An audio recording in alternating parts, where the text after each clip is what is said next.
ధర్మం అంటే ఏమిటి అని అర్థం చేసుకోవడానికి 8 ముఖ్యమైన మార్గాలు. 1. సత్యం, నిజం మాట్లాడడం, అబద్ధాల నుండి దూరంగా ఉండటం. 2. న్యాయం, ఎవరి పట్ల అన్యాయం చేయకపోవడం, సమతాభావంతో వ్యవహరించడం. 3. ఆచారం, అనాదికంగా పెద్దలు పరంపరంగా వచ్చిన మాతృధర్మాన్ని, మంచిని పాటించడం. 4. హితం, మనం చేసే పని వల్ల మనతో పాటుగా ఇతరులకు కూడా లాభం కలిగేలా జీవించడం.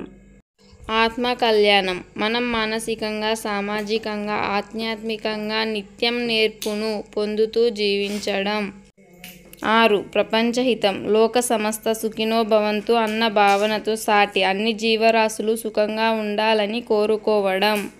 7. శ్రద్ధ, మనం పని పట్ల, బాధ్యత పట్ల, ఇతరులకు ఇచ్చిన మాట పట్ల, మన ధ్యేయం పట్ల నిబద్ధత.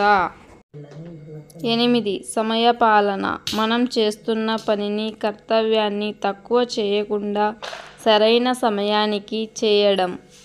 Please subscribe my channel.